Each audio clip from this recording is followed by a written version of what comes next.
को हंसने लगे, कहा देखो ये आ रहे हैं महाराज जी। अभी अभी ब्रह्मा जी ने बताया कि बहुत बहुरूपिया घूम रहे हैं, उसमें से देखो एक ये दिखाई पड़ रहा है। ब्रह्मा जी अच्छा भाई वो तो अपने ही लोक में आए हुए हैं, अब व्यक्ति जब अपने घर में आता है तो वैसे प्रवेश करता है निडर होकर के, वैसे ब्रह्मा जी ब्रह्मलोक में प्रवेश करने लगे। दरबारी जो खड़े हुए थे दरबार तुरंत कहा है रुक जाओ एक मिनट, रुको कहाँ जा रहे हो? ब्रह्मा जी ने कहा तुम्हारा दिमाग खराब है क्या? भाई कोई मालिक घर का प्रवेश करे और घर का जो सिक्योरिटी गार्ड लगा होता है अब वो तुरंत ही जो है मालिक से कहे कहाँ जा रहे हो बिना पूछे, मालिक को दूनी स्पीड में गुस्सा आ जाएगा। आज ब्रह्मा जी से ब्रह्मलोक के मालिक ब्रह्मा जी हैं, अब ब्रह्मा जी से पहरेदारों ने कहा बिना पूछे कहाँ घुसे जा रहे हो? ब्रह्मा जी ने कहा तुम्हारा दिमाग खराब है क्या? पहरेदारों ने कहा हमारा नहीं दिमाग खराब है तुम्हारा, पता नहीं कहां से चले आ रहे हो और पूछा न कुछ, अब सीधे प्रवेश करते जा रहे हो। ब्रह्मा जी ने कहा मैं ब्रह्मा हूं। पहरेदार ने कहा हमें मालूम है तुम ब्रह्मा हो, असली वाले ब्रह्मा जी पहले ही आ चुके हैं, अंदर बैठे हुए हैं। ब्रह्मा जी ने कहा क्या मतलब? पहरेदार ने कहा असली वाले ब्रह्मा जी पहले ही आ चुके हैं और हमको बता चुके हैं कि तुम्हारे जैसे हमारे जैसे नकली ब्रह्मा बने घूम रहे हैं, इसलिए भागो यहां से बहुत जल्दी। तब ब्रह्मा जी घबराए। ब्रह्मा जी ने सोचा लगता है मेरी इस दुष्टता के कारण हमारा पद भी चला जाएगा। ब्रह्मा जी ने दरबारियों के हाथ जोड़े, मालिक होकर के सिक्योरिटी के गार्ड के हाथ जोड़ रहे हैं। कहा ऐसा करो जिन्हें आप ब्रह्मा जी बता रहे हो वही असली ब्रह्मा जी हैं, लेकिन तुम जो है अपने स्वामी इस ब्रह्मलोक के मालिक जो ब्रह्मा जी है उनका मुझे दर्शन करवा दीजिए, मैं उनसे मिलना चाहता हूँ। पहरेदारों ने कहा यह बात ठीक है, ऐसा हो जाएगा। पहरेदार अंदर गए, भगवान को प्रणाम किया, कहा पितामह बाहर एक फर्जी नकली ब्रह्मा जी खड़े हुए हैं, आपसे मिलना चाहते हैं। भगवान ने कहा ठीक है उनको अंदर भेज दीजिए। दरबारियों ने कहा ठीक है जाओ। अब ब्रह्मा जी ने जब अंदर प्रवेश किया तो भगवान ने तो तुरंत ही दूसरी माया रची। क्या किया? ये थे 4 मुख वाले और भगवान ने वहां बहुत से अनेक ब्रह्मा जी खड़े कर दिए। 8 मुख वाले, 12 मुख वाले, 16 मुख वाले, 32 मुख वाले, यहां तक 64 मुख वाले भी खड़े हुए। भाई भगवान तो इस सृष्टि का विश्वोत्पत्त्यादि हेतु पूरे विश्व का की उत्पत्ति जो है वही करते हैं। ब्रह्मा जी को उन्होंने ही प्रकट किया है और ब्रह्मा जी को जब उन्होंने प्रकट किया है तो एक नहीं हजारों ब्रह्मा उत्पन्न कर सकते हैं। ब्रह्मा जी ने अंदर जब प्रवेश किया तो देखा वहां 64 मुख वाले तो ब्रह्मा जी घूम रहे हैं। ब्रह्मा जी ने सबसे पूछा भाई तुम लोग क्यों आए हुए हो और यहाँ क्या हो रहा है, यह क्या व्यवस्था चल रही है? तो उन सबने एक ही स्वर में कहा कि हम लोग अपना अपना इंटरव्यू देने आए हैं। ब्रह्मा जी ने कहा इंटरव्यू काहे का? सबने कहा ऐसा है इससे पहले जो ब्रह्मा जी थे उनको अपने पद का हो गया था घमंड, अभिमान आ गया था, तो अब नए ब्रह्मा जी की भर्ती की जाएगी और नए ब्रह्मा जी की भर्ती होनी है तो हम लोग अपना अपना इंटरव्यू देने आए हैं, जो भी पास होगा उसको रख लिया जाएगा।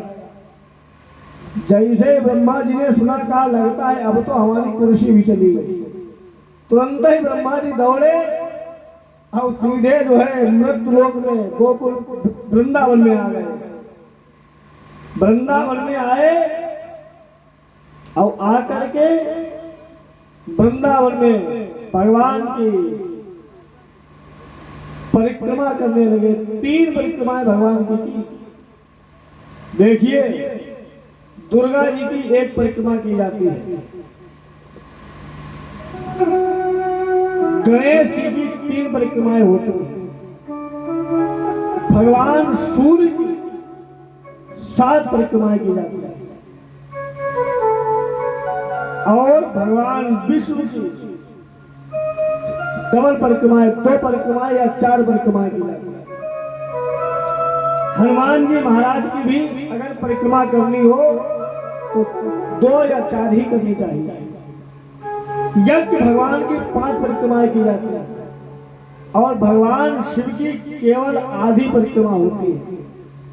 पूर्ण परिक्रमा भगवान शिव की कभी नहीं की जाती है। क्यों?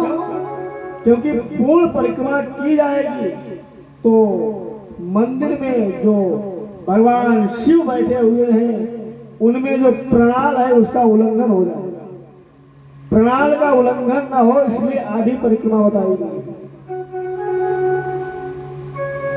तो ब्रह्मा जी ने आज 3 ही परिक्रमा कर पाई, इतना डर गए कि नौमी बिते प्रभपुषे तडिम्बराए गुंजावतंश परिपिच्छल सन्मुखाए वन्यस्त्रजे कवल वेत्र विशाल वेणु लक्ष्मश्रिये मृदुपदे पशुपांग जाए। कहा, हे प्रभु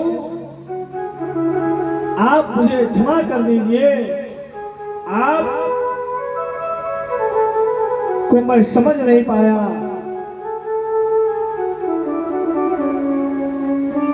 ब्रह्मा जी ने भगवान की आराधना की। भगवान ने ब्रह्मा जी को जो है क्षमा कर दिया।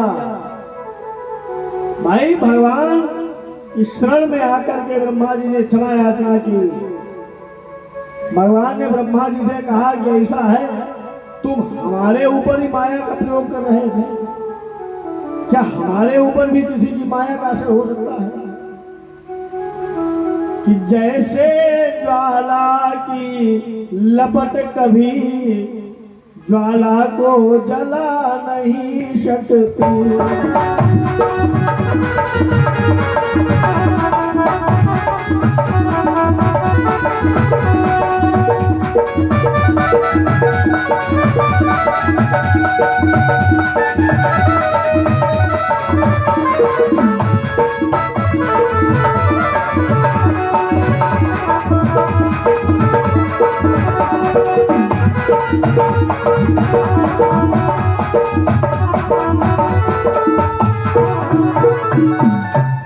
जैसे अग्नि कभी अग्नि को नहीं जलाती, वैसे ही कि जैसे ज्वाला की अग्नि ज्वाला को कभी जला नहीं सकती, वैसे ही नटवर की माया नटवर को नहीं नचा सकती।